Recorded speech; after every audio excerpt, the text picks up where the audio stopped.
Coming to you live from the JRE Tobacco Aladino Mobile Studios, it's the Cigar Pulpit.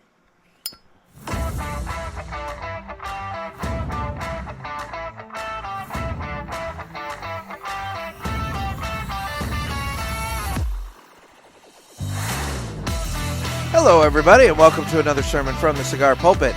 I'm the Bishop of the Burn, Nick, and today it is another Ask the Pulpit episode. Trying to get these calls in, in a bit more timely manner, because sometimes you guys ask about episodes, and, I don't remember what you're talking about, because, it's one of those things. I do these so frequently that it's like, oh, yeah, that's right. You're talking about that episode that was, to you guys maybe 3 weeks ago, but to me that's, 6 episodes ago, and I've already forgotten what I talked about. So anyway, I'm going to do those. But today I'm going to be smoking the Herrera Esteli Habano Toro. It is a 6x52 Toro featuring an Ecuadorian Habano wrapper, Honduran binder, and Nicaraguan filler, coming to you from the folks at JRE Estate. And it's time to cut the cigar. And the official cutting is brought to you by 2guyscigars.com. That's the number 2guyscigars.com. Two Guys have been around for 40 years, and they are the trusted name in the cigar industry. Come on, guys. By now, you know Two Guys. If you've been listening to this with any sort of regularity, you know Two Guys. But if this is your first time hearing about Two Guys, you should really get to know Two Guys, because you're not going to be sorry if you give them a try.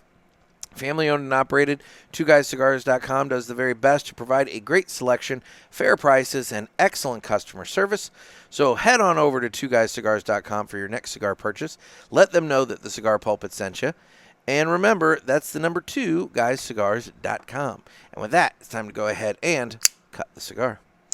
So we're going to get this guy cut, and then we're going to get right into your calls. And it looks like, unless maybe somebody called twice and it's under, because it kind of categorizes it under the phone number. So, I go into the list and it shows the number, and then from there it shows the different messages. And so I don't know how many times somebody called, but it's looking like there's about 4 calls lined up, which I think that's good. I think that's a nice good number. Gives hopefully plenty to talk about.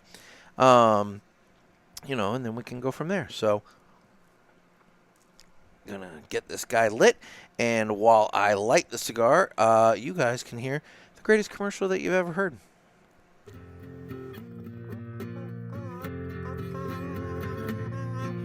Some say cigars are all the same. It's just not true. It's you I have to blame. Well, I don't know, 'cause what I know, there is a cigar called Aladino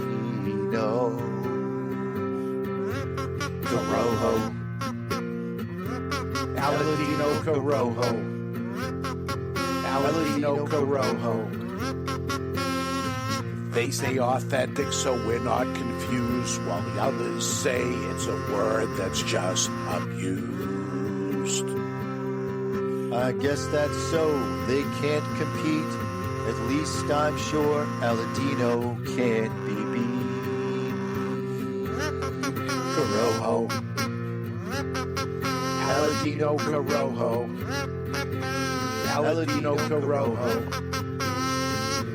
Aladino Cigars uses authentic Corojo tobacco from JRE Tobacco.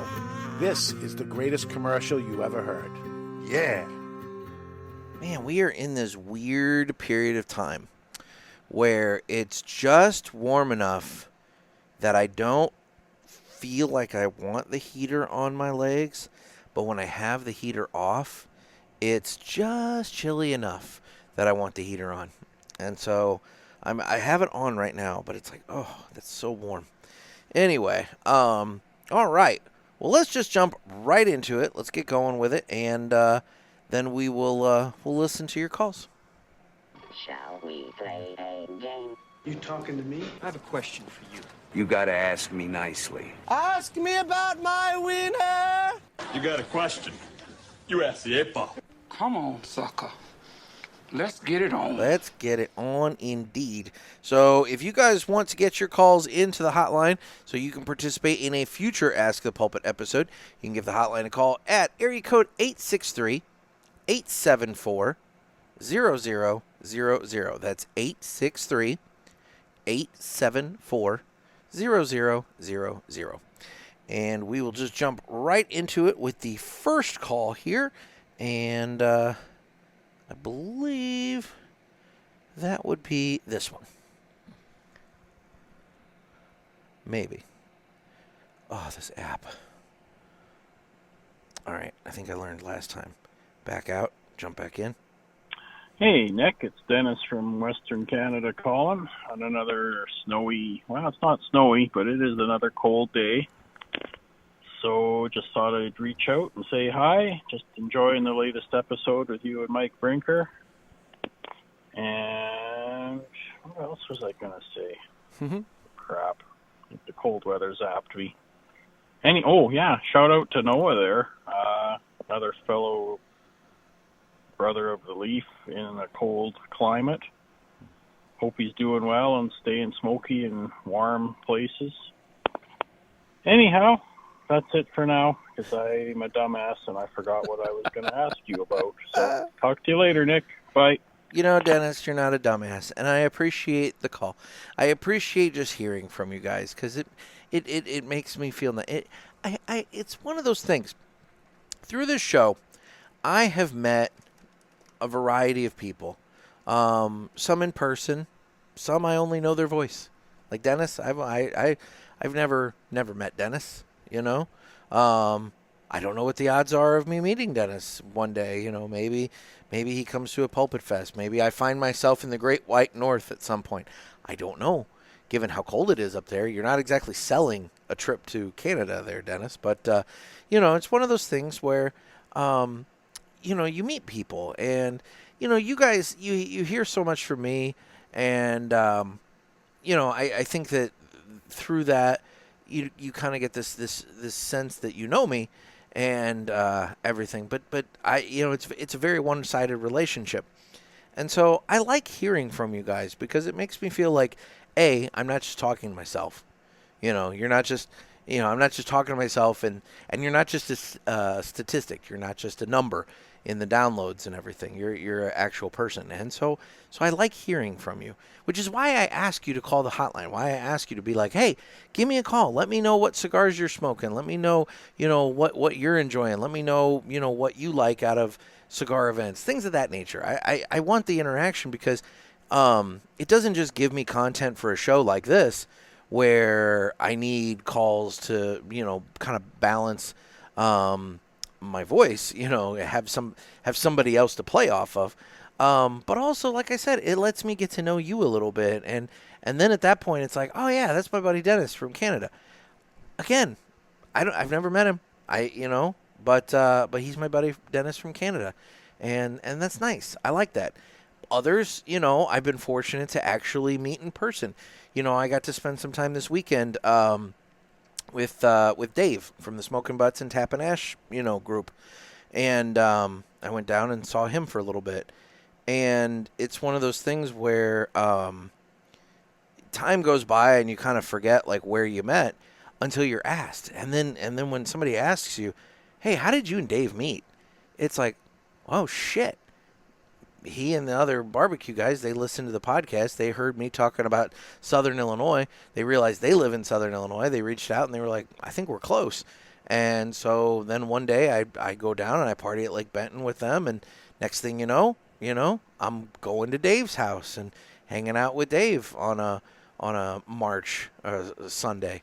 And it's nice. It's one of those things. You make friends through this in a way that you don't anticipate, you don't see coming, and it's a fun byproduct. It's a nice a nice byproduct of this that nobody tells you about and that you don't realize is going to happen in the beginning. So anyway, Dennis, I understand that you. Oh God, no, don't play that. I understand that you forgot your call, or your question, but nonetheless, I appreciate the call. So. Moving on to the second call here. We have doobie-doobie-doo. I think it's gonna be this one because I think I played that one already. So Nick. All right, this is Dakota. What up, Dakota? I don't have very long. I just heard Dennis talk about the bourbon and haggis. Okay, so first of all, keep the bourbon. I'm with you, Nick. Well, first of all, no. I mean, I don't drink it at all. Like, I can't have brown liquor because it sits in my stomach and immediately explodes, and then I try to prevent from dying, and I just don't drink anymore. Dear God. But yeah, no. I can tell the difference between expensive and good bourbon and not expensive and bad bourbon. I could tell that difference. It's just I hate all of it, and it sucks because people love it and they say it pairs with cigars so well, and it makes me sad that I don't like it. But screw bourbon, I don't like it. However, haggis. So, okay, it kind of looks like stuffing / dressing. I'll say that, it's kind of like chopped, cubed, whatever. I am the type of person that will try everything once, at least. And I will say, this might be highly specific. Well, I'll start with this. I was explained by a Scottish gentleman that haggis is like a burger in the U.S., right? If you go to McDonald's, you can get a burger, and you have a McDonald's burger. But let's say you go to the highest-end restaurant ever, and they kill the cow, and they ground the beef, and they cook the burger for you, and they have their special sauce, and then they make you a burger, and it's the best burger you ever had. And you've had that burger, and now no other burgers compare, and you can't eat any other burgers anywhere else because they're all trash compared to that. I've had that version of haggis. Torfican Inn, Torphicanen, whatever, Torfican Inn in Scotland. It's like this little bitty place of like 700 people, and the guy that owns it was amazing. He freaking recited Scottish poetry and then sang his Scottish songs and had a freaking bagpipe guy, like bagpipers all around the freaking town. It was awesome. And then he handmade and did this little ritual where they cut the haggis, whatever. He handmade the whiskey sauce and he hand-cooked the haggis, and it was freaking amazing, dude. I don't care what it is. Holy dude. It's amazing. So save a bunch of money, specifically fly to Scotland just to go to Torfican Inn. I know it's a ridiculous request, but holy crap. All right, that's it. Peace. Okay. I respect you for being an adventurous eater. Scotland is definitely near the top of my bucket list travel places. Like, Ireland and Scotland are neck and neck. I mean, they're basically top of the list for where I'd like to travel. And, I feel like it's one of those things where perhaps with a little bit of liquid courage, and I'm not much of a drinker, but with a little bit of liquid courage, it's kind of one of those, when in Scotland do as the Scottish do. I kind of feel like I would at least try it. I do understand and respect your analogy to the burgers, because yeah, you can get a trash burger or you can get a really good burger. And so what I gather what you're saying, which is, don't get trash haggis, get good haggis.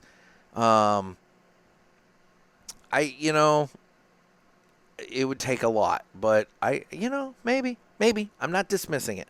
As for your talking about the brown liquors, yeah, it's not that I don't like to hear the term that it explodes, because that could go either which way, and either which way is bad. But I don't have that problem per se. I just don't like the burn, the alcohol, like warmth and the burn down the throat, and it's just not something that I find pleasant. And I know that the more expensive stuff, theoretically, that liquor burn goes away and it's much more smooth, which I've had some of that, and admittedly that's good. But again, it's too rich for my blood.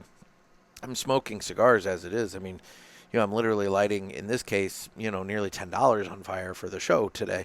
So it's kind of one of those, do I really want to add that vice to my list of vices?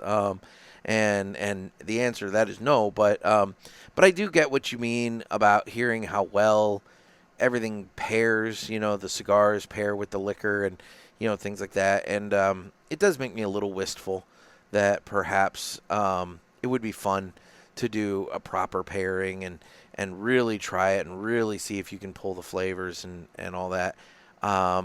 It's just, I don't know. Like I said, I just keep coming back to, it's just not my thing. I had an experience this weekend where I went out to a coffee shop and had to get a coffee. And I'm a relatively new coffee drinker. Maybe only in the last year and a half at this point. Really actually drinking it, not even with regularity, but just, periodically, maybe a couple times a week I'll have coffee. And what I have found is that, I like my coffee a certain shade of blonde. I like it with the cream and the sugar. And it's just one of those things. I have my Coffee Mate Italian sweet cream, creamer in there that I pour into my coffee here at home. It's simple. It already has the sugar in it. It's nice. It creams it up nicely, and I like it. But when I'm out at like a coffee shop or, even someplace just as simple as like a Starbucks, I am lost. I am completely fucking lost as to what to order because I don't know how many creams and sugars I need to get it to the shade of blonde that I want. And I don't want to stand there tearing the lids off those little creamer cups and pouring like 9 of them in there and then, having to take like 5 sugar packets and putting that, it's like it's a lot. And I don't want to do that because A, that takes forever. B, it's obnoxious. I want somebody to actually like make it. Like when they make my coffee, they put the cream, they put the sugar, and they make it how I want it. And it's very difficult as a new person to know that, especially given how complicated ordering coffee can be. I was hanging out with Cherry, and we went to the coffee shop, and she knows how I take my coffee, and so I said, how do I even order something that's like my coffee? And she's like, well, when I go to Starbucks, I get this white chocolate, blah, blah, blah, blah, blah thing. And I'm like, that sounds like a fucking candy bar. I don't want that. I just want coffee, a lot of cream, and a lot of sugar. And so that's what I ended up telling the lady. She did okay. Unfortunately, it was one of those things where I think she went a little overboard, which, I guess in my case, over is better than under. I will drink it black. Just for the record, I will drink it black. I just prefer it with the cream and sugar. But anyway, she put so much damn cream in there that it cooled it down too much. And I'm like, oh, well, now it's kind of too cool. But, so now I'm being picky. But that's the thing. It's hard to order coffee. And so, but I say all that to say this.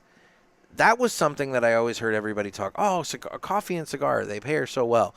And I just never did it. I never bothered. I never did it. And once I tried it, I was like, okay, I see where people are coming from with this. I don't know. I don't know if I'm going to do that with whiskeys. I feel like, I don't know. I just feel like that's a journey that once you start, it goes and it becomes an obsession all in and of itself. And I got enough shit on my financial plate. Between just the cigars, I mean, that's one thing by itself. But I've talked about this on the show before, how I own a newspaper. Let me tell you guys, newspapers are not exactly a thriving industry these days. And so, money, it's one of the, I got to watch my dollars. And, I have bills and obligations that I have to meet. And so I have to pick my vices. And so whiskey has just kind of been one that, it's hung out there. I would be willing to try something if somebody insisted that I tried, something and they were providing it. I would probably argue with them vehemently up until the point that I acquiesce because, again, it's not really my thing, and I feel like, it's like giving a brand new smoker, here's a $50 Davidoff for your first cigar. I mean, you could do that, but the experience is wasted on them. In this case, giving me an expensive whiskey or expensive bourbon or something like that, you could do that, but it's a wasted experience for me. It's just another drink. And I hate to do that to somebody because I would not want to give a brand new cigar smoker an expensive cigar and have them, I mean, they're going to smoke potentially. I mean, but like they're going to smoke it, but are they going to truly get out of it what I want them to get out of it? And that's the problem. Is I'm not going to get, I know, like I'm self-aware enough to know that I'm not going to get out of an expensive whiskey or bourbon what somebody wants me to get out of it. And so, anyway, that's just kind of my thought on that. So anyway, moving on to the next call here. Hey, Nick, this is James. I work at UPS, and I listen to the Cigar Pulpit basically every time there's a new episode out. I started on my lunch break and smoke along with you. I appreciate and that. Then sorry, I'm taking off from another stop. I'm still at work. You're in the truck. Here on the lovely rainy West Coast, here in Northern California, it is 1 minute to 6 p.m. Long story short, I wanted to ask what the F-A-H-Q, what the fuck, happened to mymonthlycigars.com and fucking good coffee and the fucking good cigars. I don't know if you're allowed to answer on the podcast because I know, I guess that's the other Nick. It is the other Nick. Disappeared? Is he dead? I don't know. Anyway, I just finished my last fucking good cigar, and I've been looking to restock. And now that his websites don't even exist, I'm like, who do I ask? So I'm asking you because it was because of you and that other cigar podcast that I heard about them and their coffee, and now I can't get refills. So let me know what's going on. And tell the rest of your, I'm assuming, curious listeners, unless I missed it, because, who knows what the hell I missed when I'm out ringing doorbells and getting chased by dogs. All right, stay smoky. Listen to you soon. James, thank you so much for the call. And, I think it's awesome that you're calling while you're working. I think that's freaking great. Like, we're literally, getting calls on the road with a UPS guy. So, how do I answer this? The easy answer, the plain and simple bottom line answer, I don't know shit. The more complicated answer is that I really, truly, and honestly don't know anything. I know that, all right, I'll just, I'll just be blunt. I'll just explain it the way I perceived it. Nick, he came out with the fucking good cigar, and through just hearing from everybody, because I received the box. However, I was on like a media list, and so I was not like a paid subscriber. And so it was one of those things when the box arrived. Well, the box kind of started slowing, and it seemed like Nick got behind on the box. And there were a couple of months in a row that Nick got behind. And, there was talk of doubling up and sending more cigars. And then, I think 3 months went by, and then he finally did like a box where he sent like all 3, but then he was still technically behind at that point, and, whatever. And then I believe it was maybe July or August of last year, that he suspended all of the payment methods so that, the backlog wouldn't continue and get worse. And again, Nick and I didn't talk about this. This is all just stuff that I observed, heard from other people that were subscribers, things of that nature. And then I know Nick was supposed to be at the New England Cigar Expo that I went to, and he did not go to that.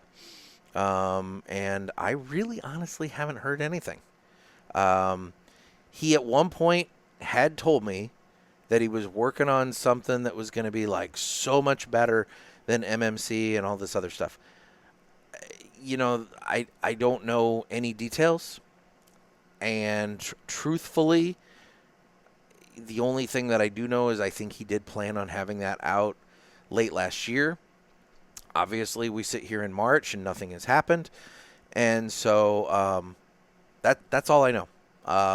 That might be me spilling more private detail than he would like me to spill. But, at this point, I get asked this question it was quite frequently. It has slowed, and it reared back up at the expo because I saw a number of people there that, asked me. But the bottom line is I really don't know what happened.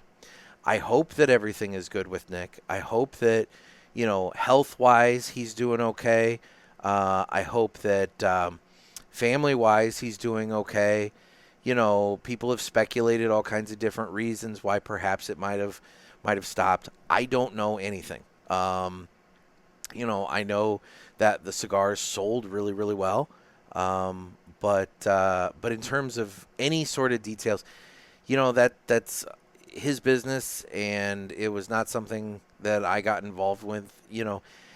What it boils down to, the way I've looked at it is, Nick was my first sponsor.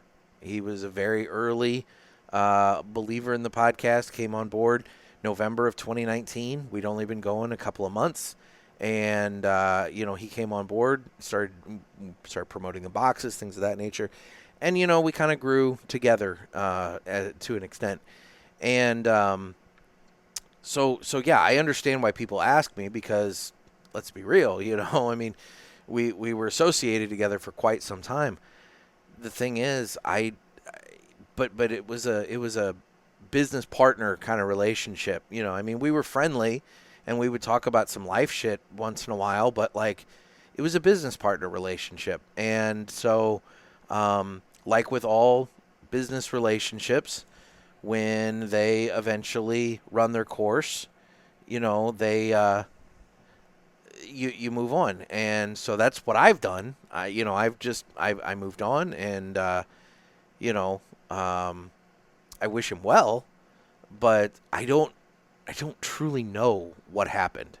And I know there's unfortunately a lot of people that were left behind in the wake. There are some people that, have told me that they're still owed some things. I don't know that. I mean, that's I'm saying that secondhand. And I probably shouldn't be saying it. But, yeah, I wish him well. I hope it's nothing serious.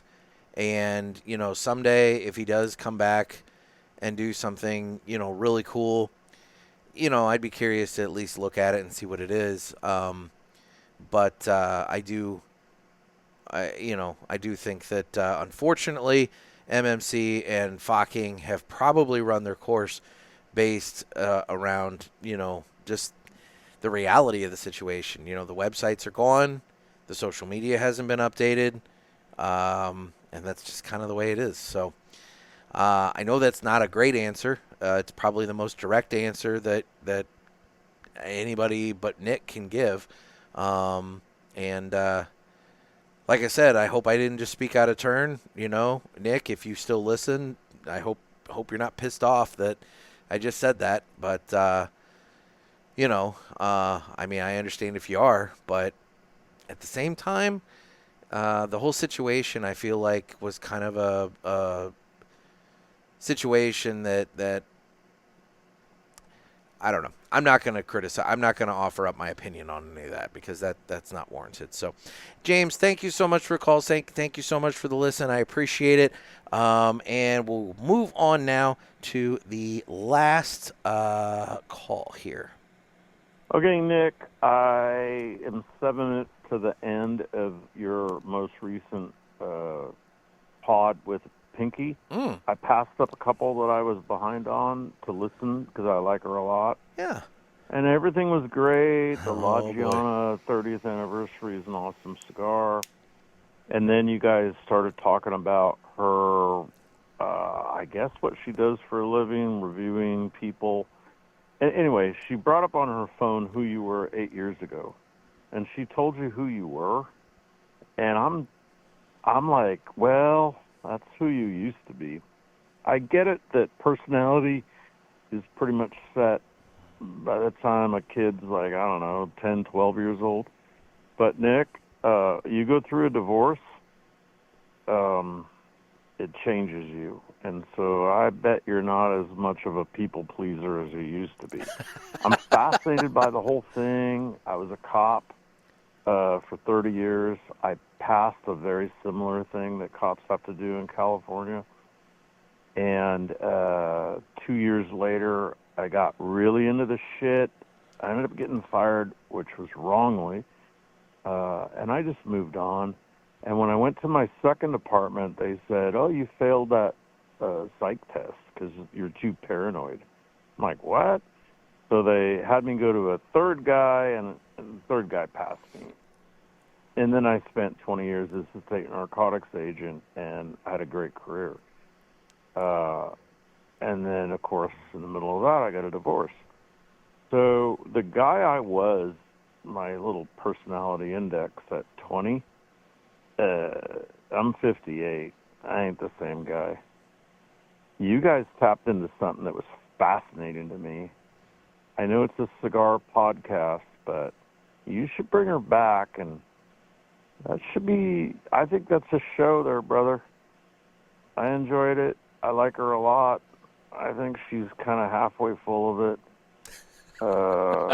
But anyway, I enjoyed the show, and I think you guys tapped into something that, I don't know, it's going to be interesting to cops, that's for sure. All right. You know what? That's fair enough, and I thank you for the call.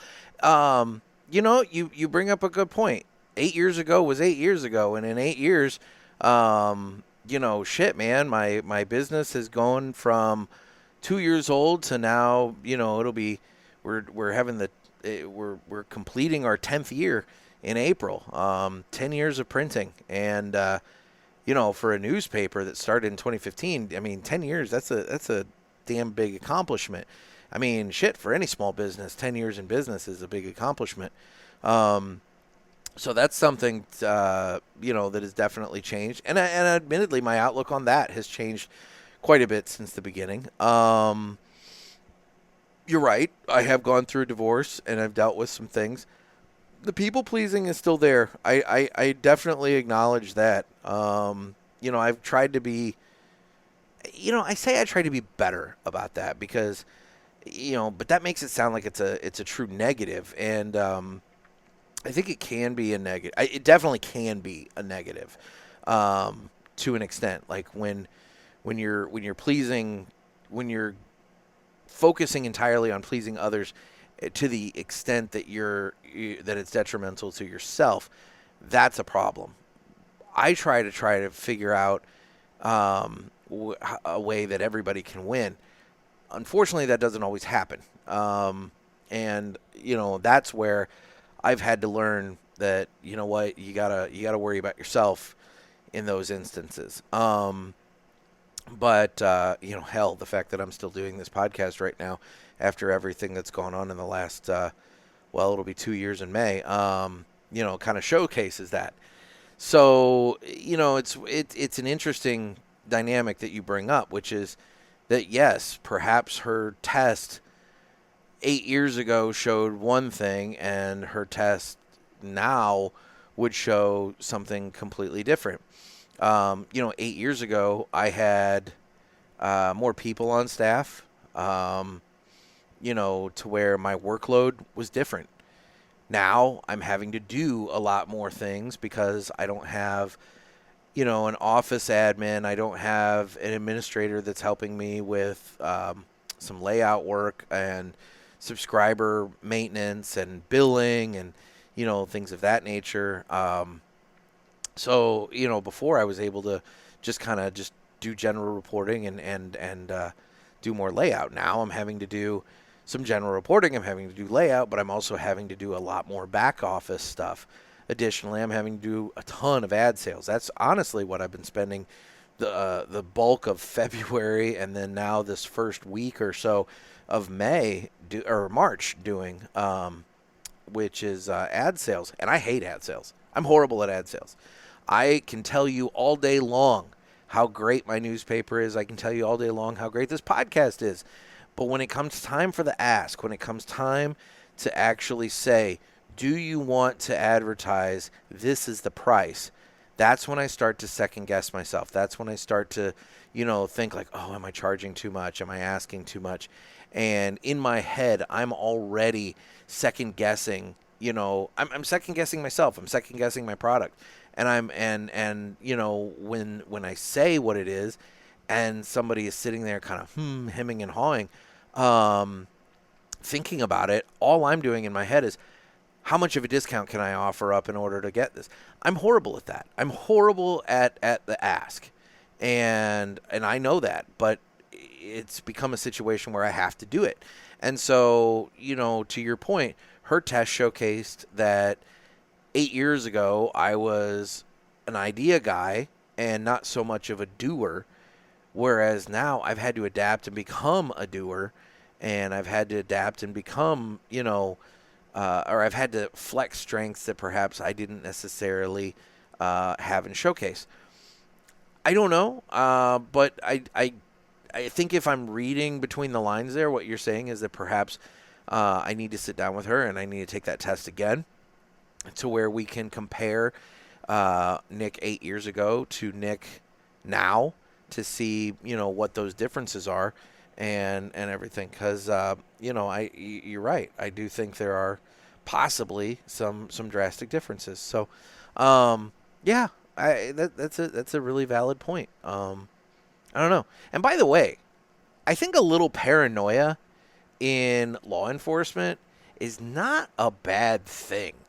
I'm not saying that it needs to be like through the roof paranoid.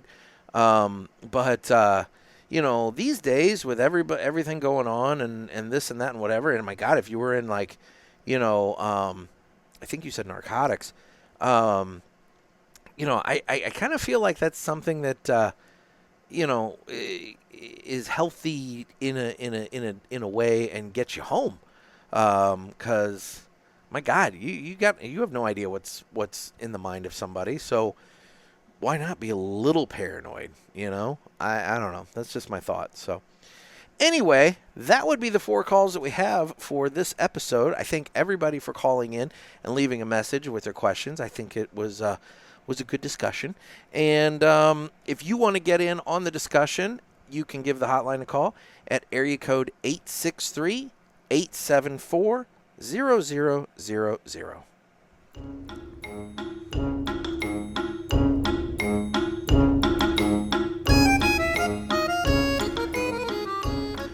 You know what I really liked about that segment there was that we had 4 calls. In a perfect world, maybe I would have had another, 2, 2 more calls, making it an even 6. But what I like about that segment though is of those 4 calls, 2 were regular, standard callers that I appreciate their input and their calls, and 2 were brand new callers, people I haven't heard from, or if I have heard from them before, it's been so long that it's slipping to mind. And so I like that. I appreciate that new people are calling in and expressing, because again, like I said, it goes back to that building the community, which is something that I enjoy. I think it's fun getting to know all of you just as much, hopefully, as you can get to know me. So anyway, well, speaking of get to know things, why don't we get to know what I've been watching lately? It's time for the Villiger Cigars Entertainment Report, brought to you by Villiger. Villiger Cigars, one of the leading cigar and cigarello manufacturers in the world, founded in 1888 and still family-owned and operated. Head over to VilligerCigars.com and check the store locator to find a shop near you that carries them. We guarantee that Villiger Cigars will be a wonderful addition to your humidor and cigar rotation. I tell you, there's a clear sign that the weather is starting to turn and spring is finally sprung. I have this bug, and it's like chilling out on my desk here.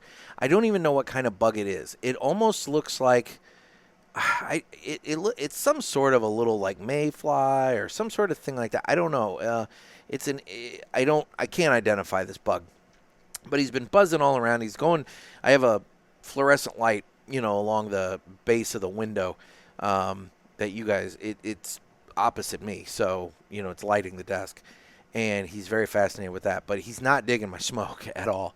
But I'll tell you what, the wasps are coming out. I don't know if you guys, wherever you're at, have encountered this or not, but I haven't. This is the first bug that I've seen that hasn't been a wasp, and maybe that's what this is. Maybe this is a baby wasp. Because it does have a butt, like a stinger-looking butt. I hope it's not a baby wasp, but the wasps are out. I know at least one person that's been stung already, and then yesterday, chilling out on Dave's back porch, a wasp flew into Cherry's hair. She brushed it, not knowing what it was. It fell onto the table, and that's when we saw it and realized, holy shit, there was a wasp in your hair. And so, we killed it. But the damn wasps are out. So, watch it. Wasps are dicks. Utter dicks. And they sting with reckless abandon. And so, anyway, just my little PSA about the wasps. What have I been watching lately? So this weekend I watched a few shows. I started watching the 4th season of The Righteous Gemstones. That premiered on HBO Max this weekend, and had the first episode of the 4th season come out. It was different than I expected. I did not expect to get a history episode, but right off the bat, it starts with an episode all about one of the Gemstone ancestors back in Civil War time, and it was good. I enjoyed it. It's just it wasn't what I expected, but it does. But if you look at the episode, if you look at like the character arc of the character featured within the episode, it does make me wonder if this is the character arc we're going to see in the show this season, and if so, it will be a very interesting conclusion to the show, because this is the 4th and final season. And so I don't know where it's going to end, but I'm looking forward to it. And if you haven't checked out The Righteous Gemstones, it is some of the funniest shit. Cutting commentary on televangelists and megachurch preachers and things of that nature. But it's funny shit. And Baby Billy is easily my favorite character from the whole freaking thing. So anyway, Righteous Gemstones Season 4. I watched the next episode of the 3rd season of The White Lotus. More Walter Goggins. I'll tell you what. I watched the first season of The White Lotus. I did not watch the second season because I did not care for the first season. And I'm getting the same vibe from this third season that I got from the first season, which is the show always starts, the first episode always starts with something like crazy that happens. Like the first season started with a body washing up and or somebody getting killed.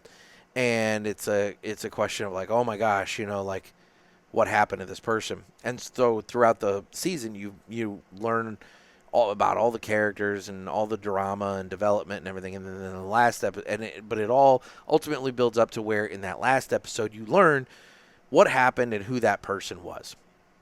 And so in this season, it's the same thing. It starts off with, some chaos at the White Lotus, Thailand, because every season is at a different White Lotus resort location. This one's in Thailand. And so, there's some chaos. And so then it flashes back and you get to see, these characters come to the resort and kind of like get to know them. And you see the story progress to where it's eventually going to get to whatever chaos took place in the beginning of that first episode. I think it's a 6-episode season. 4 of them are out. And I'll tell you what, the last 2 episodes have been so thin on new development. The story is just chugging along at a snail's pace, and it is just it's not been great. So I don't get all the hype for the White Lotus. I just don't. It's not a show that appeals to me. It's not a show that I get. I'm gonna finish it out at this point because I'm 2/3 of the way through the season. So at this point, I'll finish it out. But realistically, everybody's a douche. Everybody's horrible. Nobody. There's no redeeming characters. Even the quote unquote nice characters are just they're presented in a way that they're not presented as nice people that are capable. It's like the security guard in this season. He's a nice guy, but he's just horrible at his job. And so, like, you look at him and you're like, you should not be in that job. It's just you're failing. I would have fired you by now if I were in charge of this resort.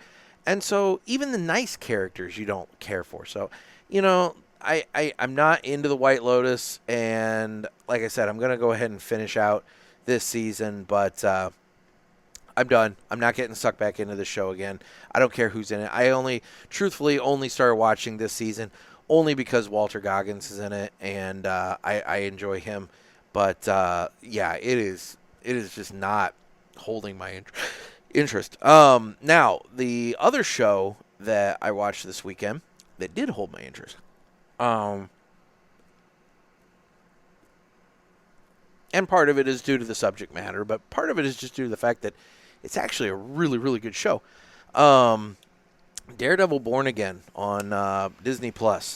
I know it's a Marvel show. I know some people are like, oh my God, I'm so tired of all the Marvel and comic book stuff. This is street level grittiness. It's dirty. It's there's some superhero-y stuff, but like it's very, very like gritty and just seedy. And so there's 2 episodes of it out. I'm not going to talk about it because the first episode starts with a freaking huge event. If you watched it on Netflix, it kind of sort of picks up where the Netflix show kind of leaves off. You don't need to have seen the Netflix show, but I do feel like if you watch the Netflix show, the gravity and the ramifications of what takes place in that first episode are heavier and weightier. But realistically, I feel like you could go into it without. What's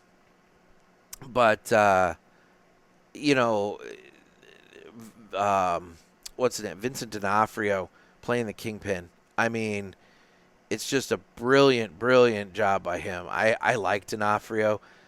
He's fun whenever he does stuff. He was in I think it was Law and Order Criminal Intent. He was like a cop on that when that first started, and he was really good in that, and I liked that.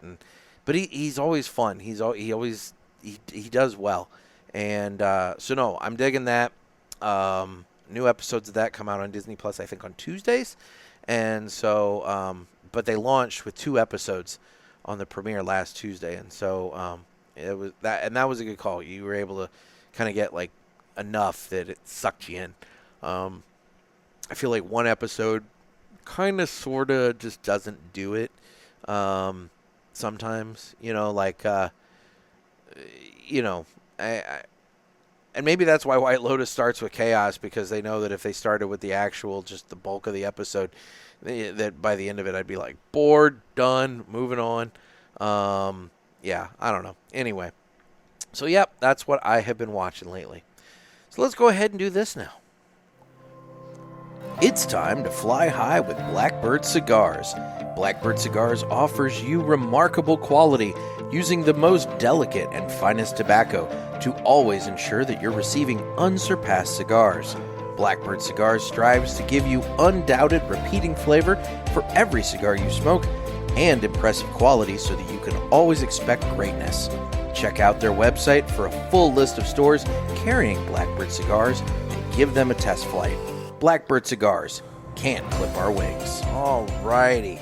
So now today, we are going to be hearing a story. So ever since the launch of the hashtag Do Something for Nothing initiative in 2015, British hairdresser Josh Combs has been helping homeless people regain their sense of identity by giving them free haircuts.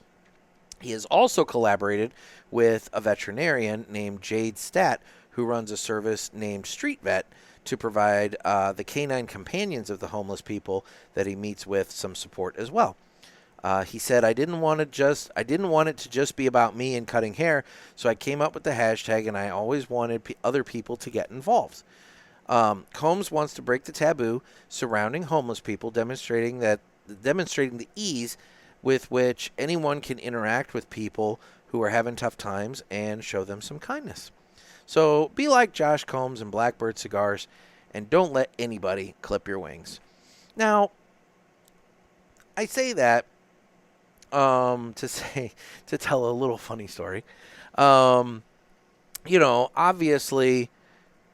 the last, I think, couple Blackbird stories have been about helping homeless people and people down on their luck. And I do think that we need to do that. And I do think that, we live in a country where, by all rights, with the amount of wealth and food waste that we have in this country and everything, there's no real good excuse for anybody to go hungry and for there not to be some level of shelter, for people to make their own. I'm not saying that we need to, I'm not taking a communist stance of sharing the wealth and redistributing and this and that and whatever. But on the flip side, help your fellow man, and if you're fortunate enough to be doing well enough in life, then you can share a little bit to help somebody who's down on their luck, and hopefully that gives them the boost they need so that they can start to provide for themselves, and then they can help somebody, and the kindness continues.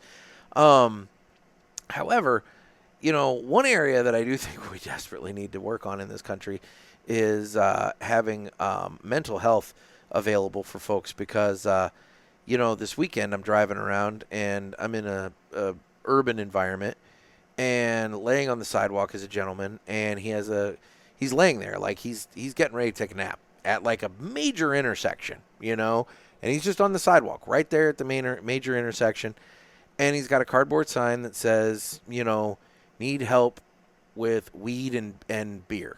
So he flat out is saying he wants weed and beer. Well, he's laying down, he pulls his hoodie up over his face to cover his face, and then firmly just puts his hands down his shorts and grabs his donger. And no, he keeps shorts up, not like anybody was seeing his man sausage or anything, but he flat out just took a grip and held on, and that was how he was going to nap. He was going to nap on the sidewalk at an intersection with, 4 lanes of traffic going either which way, with a hoodie up over his face and his hands down his gym shorts, just grabbing himself with a sign that said that he needed help getting weed and beer. And that was one of those moments where it's like, okay, this probably isn't a gentleman who's going to respond well to a little girl giving him sandwiches, and probably not going to respond well to a gentleman walking up saying, would you like a free haircut? But I do think it's somebody that maybe could be serviced well by some law enforcement intervention, taking him off the street, and maybe if there was somewhere that had some sort of mental health, programs or something. But I don't know. All this costs money, and I understand that, and whatever. But I don't know. I always hear that we're in the greatest country in the world, and I firmly believe that. But at the end of the day, I think we fail on a daily basis with taking care of all of our own. And I do think that we need to get better about that. So anyway, there's that. Now that, so I don't know if I said it. Be like Josh Combs and Blackbird Cigars and don't let anybody clip your wings. So now let's do this. Guess what, motherfucker? It's time for 3 cigars we smoked and enjoyed this week. So the first one that I'm going to mention,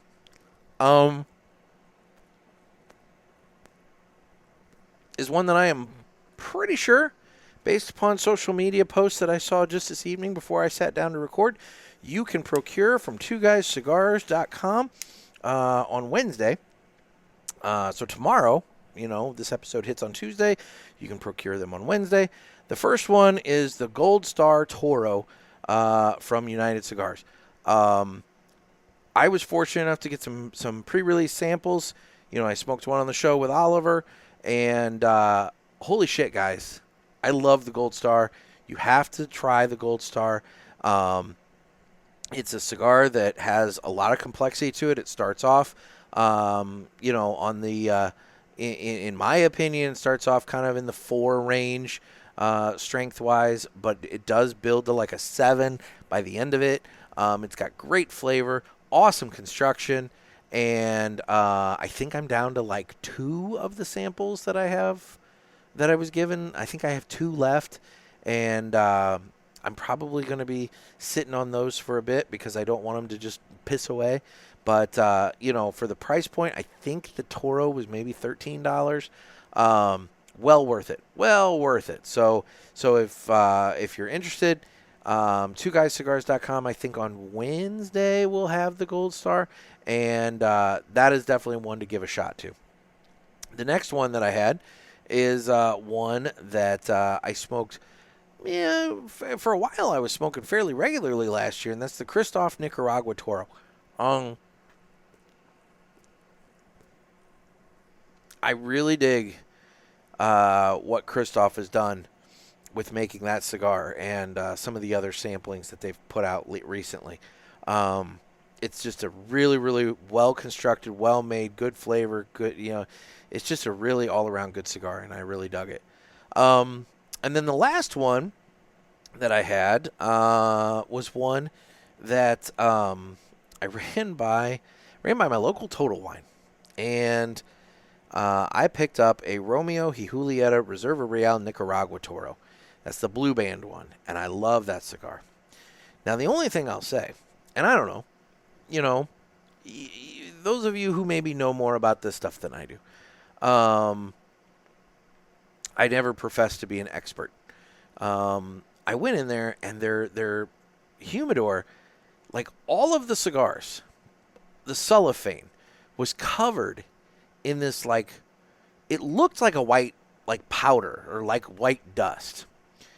And I was thinking, like, holy shit, these are super humidified, like way over humidified. Like, I'm thinking this is moisture settling on the cellophane, right? And then I could take my finger and just rub it and it'd be wet. But it wasn't. It was tacky. It was almost sticky. And the humidifier in there was going, like, almost constantly. Like, it would shut off, but then it within maybe a minute of shutting off would kick right back on. And it felt very warm in there too, which that was another issue. I said something to the girl at the cash register about both the film on the cigars as well as the temperature in there, and she kind of looked at me like a dog being shown a card trick. But she said she'd say something to somebody. I don't know, but realistically, it was slightly concerning. However, the 4 cigars that I did buy from there, they all smoked well. None of them had any issues.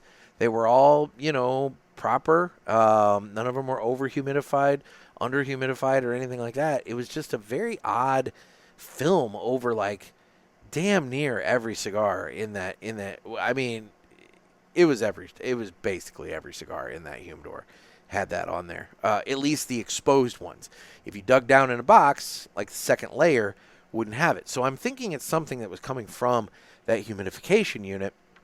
But I don't know. But it was like almost when you rubbed your finger along it and like took it off.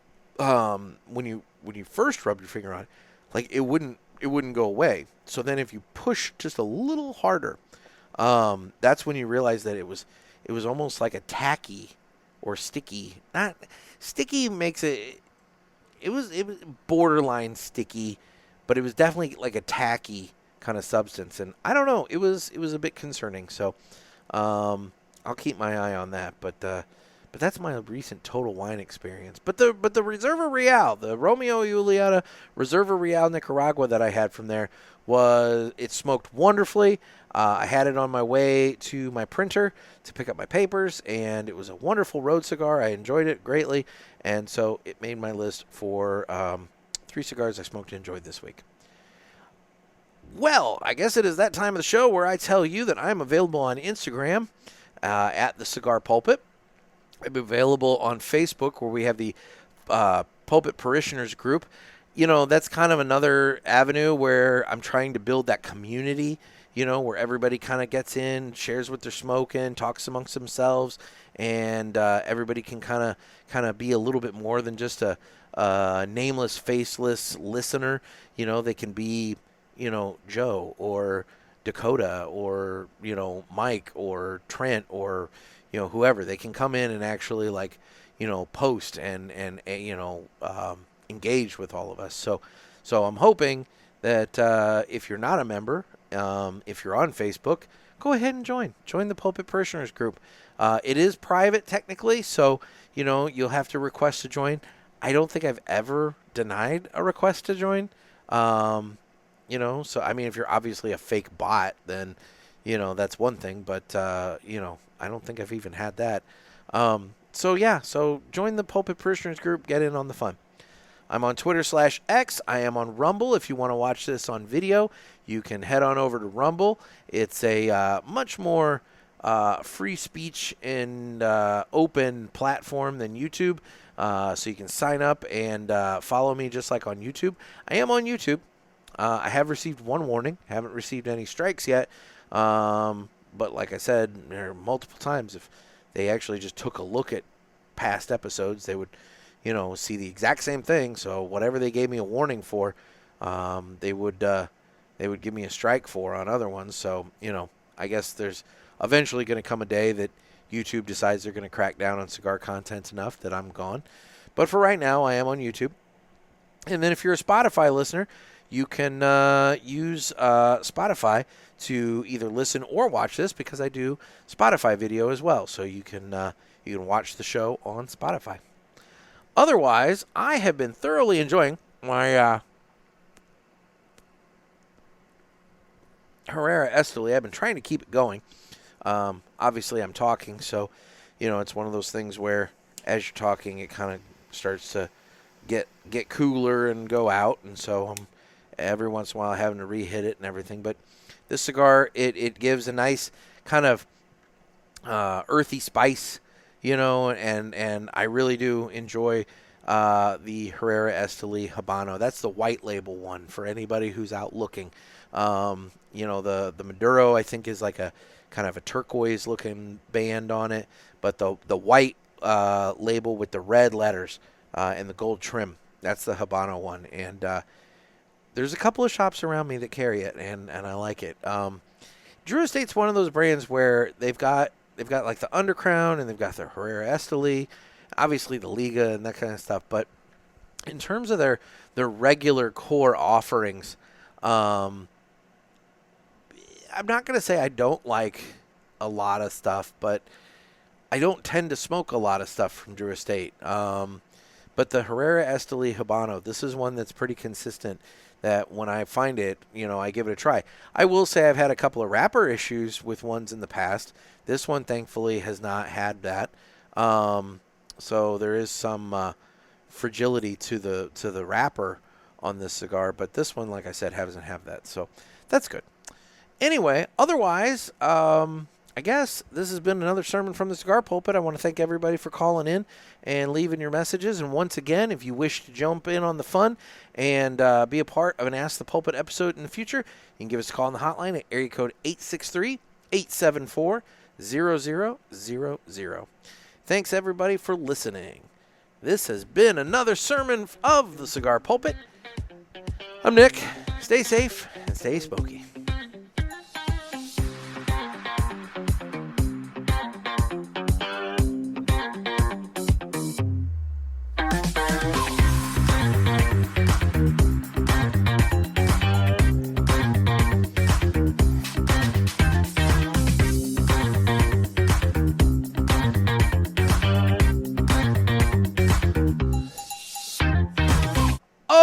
Final thought before I let you go.